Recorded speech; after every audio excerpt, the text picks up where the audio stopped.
La resistencia a la insulina es una señal de que algo no anda bien y es común identificar que las personas con sobrepeso o obesidad tengan resistencia a la insulina, pero si eres delgado y presentas alguno de estos síntomas, no te salvas de tener resistencia a la insulina.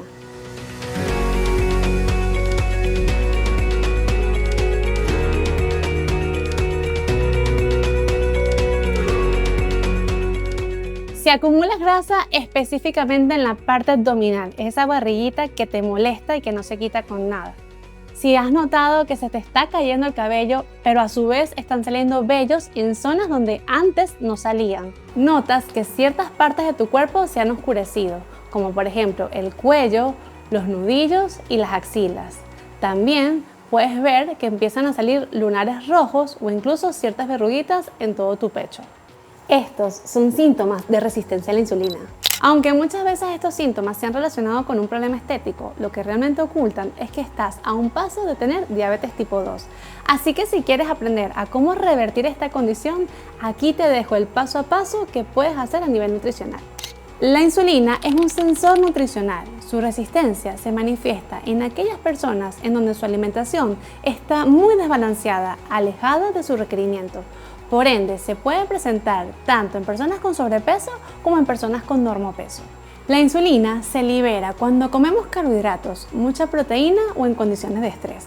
Esto no quiere decir ni que la insulina sea mala ni que la glucosa sea mala. El problema real es cuando están en un desequilibrio. Es importante que trates la resistencia a la insulina no solamente para evitar la diabetes tipo 2, sino que niveles elevados de insulina se han relacionado con hipertensión, infartos, ovario poliquístico, infertilidad, incluso ciertos cánceres como el cáncer de seno, el cáncer de colon y el cáncer de páncreas. Nuestro páncreas es un órgano endocrino y exocrino. En la parte endocrina se encarga de liberar ciertas hormonas como lo son la insulina y el glucagón, mientras que en su parte exocrina se encarga de liberar ciertas enzimas. Enfoquémonos en la parte endocrina. La insulina es una hormona que se encarga de almacenar. ¿Qué quiere decir? Cuando tú comes algún alimento, este se libera como glucosa y debe ingresar a nuestras células para hacer su función. El ingreso a nuestras células lo hace gracias a la insulina, que actúa como una llave a esa puerta que abre la célula. Una vez que nuestras células se llenan y aún queda glucosa en sangre, esta pasa al hígado y al músculo a través del glucógeno. Pero cuando nuestras células se agotan de esa energía, el glucagón, que es la otra hormona que libera el páncreas, toma la glucosa o el glucógeno almacenado tanto en hígado como en músculo para extraer la sangre y volverlo a utilizar en las células como fuente de energía. La resistencia a la insulina se presenta cuando tenemos un aumento de glucosa en sangre que no logra entrar a nuestras células para producir energía. Esto hará que se envíen señales a nuestro páncreas para que libere aún más insulina, tratando de almacenarla y forzando aún más al páncreas. De una manera sencilla, imagina que la insulina actúa como una llave, nuestras células actúan como una casita y la glucosa actúa como unas personas. Para que una persona entre a su casa, debe abrir la puerta a través de una llave y eso es lo que es la insulina. Cuando presentamos resistencia a la insulina, es cuando esa cerradura está oxidada y se nos hace difícil poder entrar. Si las personas no pueden entrar a esas casitas, tendremos casas vacías y muchas personas en la calle. Y así ocurre en nuestro cuerpo, generamos un colapso. Si nuestra glicemia se mantiene alta y no logran entrar a las células para dar energía, vamos a presentar fatiga y glucosa elevada. Y nuestro cuerpo va a hacer todo lo posible para disminuir esa glucosa que le puede hacer daño y lo hace almacenando esa glucosa como grasa, ya sea grasa subcutánea o grasa visceral.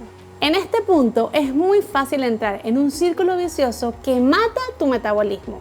Como no tienes energía, presentas síntomas de fatiga, ansiedad, niebla mental, lo que te va a llevar a comer. Una vez que comes, esa glucosa, como no entra en tus células y no te da energía, tu cuerpo la almacena como grasa, es decir, empiezas a ganar peso. Y entonces tienes fatiga, mucha hambre y ganas peso. Pero esto no quiere decir que solamente puede tener resistencia a la insulina las personas con sobrepeso. Una persona delgada que coma mal también puede tenerla. Ven que te ayuda a identificar si la tienes o incluso si conoces a alguien que la tenga. Todos conocemos a esa persona que come extremadamente procesado, las cantidades que quiere, incluso ni siquiera hace ejercicio y está delgado. Muchas veces a estas personas les decimos, quisiera tener tu metabolismo, pero alto. Estos son flacos con metabolismo obeso y créeme, no quisieras tener su metabolismo, solo basta con que le pidas un perfil de insulina para que te des cuenta que están ante una resistencia a la insulina, porque la inflamación se está presentando a nivel de laboratorio. La diferencia entre una persona delgada y una persona con sobrepeso que coma procesados está en cómo se manifiesta. En la persona con sobrepeso, la inflamación se manifiesta a nivel de células adiposas, mientras que en una persona delgada esa inflamación tiende a esconderse o incluso a normalizarse, pasando por desapercibida hasta que se genera un síntoma más fuerte. Esto no quiere decir que las personas delgadas no sean sanas, sino que si eres delgado y comes mal, es muy probable que tengas resistencia a la insulina. Recuérdate que la resistencia se presenta cuando hay desequilibrios y estamos muy alejados de nuestro requerimiento nutricional. Ahora, la pregunta del millón, ¿por qué estas personas no engordan? Lo que pocos saben es que la alimentación durante nuestra infancia nos va a determinar nuestra cantidad de adipocitos que tenemos y después de cierta edad, estos adipocitos no se reproducen en cantidad, sino que aumentan su volumen. Es por eso que cuidar la alimentación desde pequeños nos va a asegurar que nuestra calidad de vida de grandes sea mucho mejor. Si un niño generó una alta cantidad de adipocitos, cuando es adulto va a tener más depósitos de grasa que llenar y por ende va a ser mucho más fácil que sea obeso.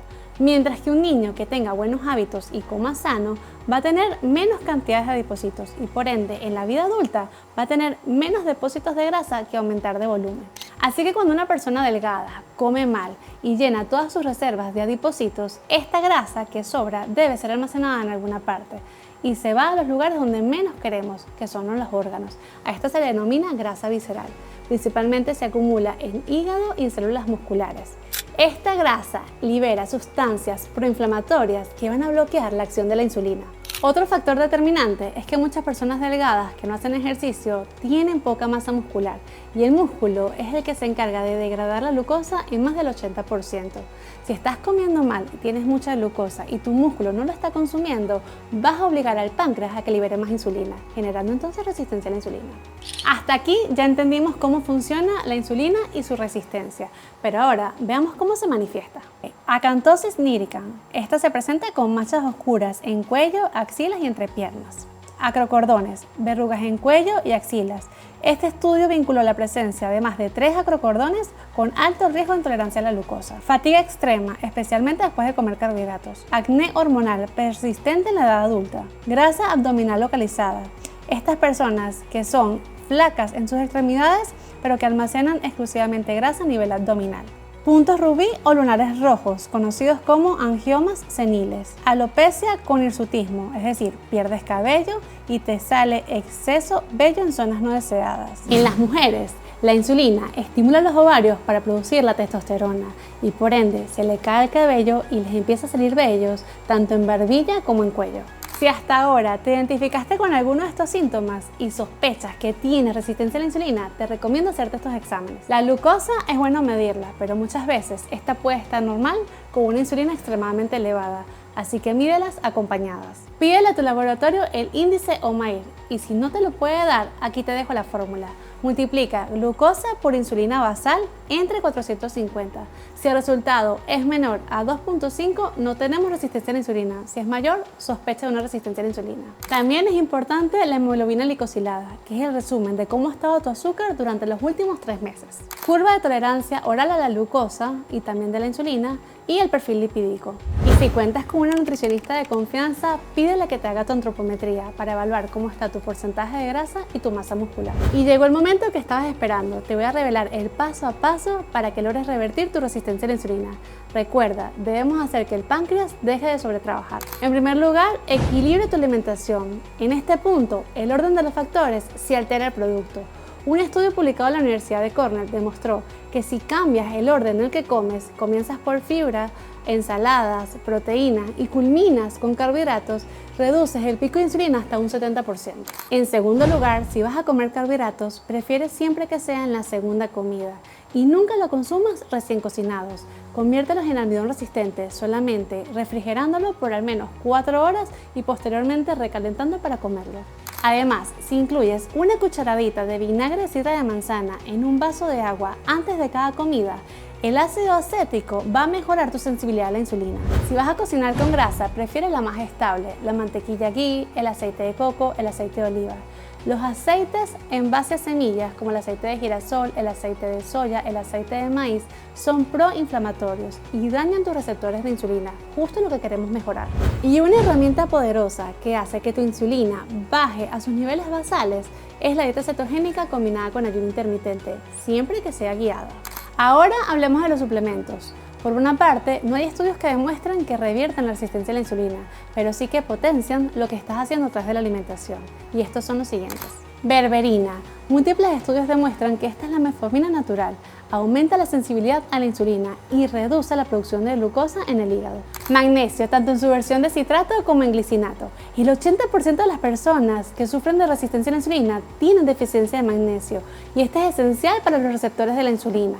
Es como si tuvieras una llave que no gira. El mioinositol, especialmente en las mujeres que tienen ovario poliquístico, acné y caída de cabello. Esto permite la comunicación entre células. Y el omega 3, que reduce la inflamación, permitiendo que la sensibilidad a la insulina sea mucho mayor. Como dato extra, prioriza el ejercicio de fuerza. El tejido muscular consume el 80% de la glucosa postprandial. Levantar pesas aumenta nuestros receptores. En conclusión, tu cuerpo nunca se va a quedar callado ante un descontrol, sino cuando realmente está sano.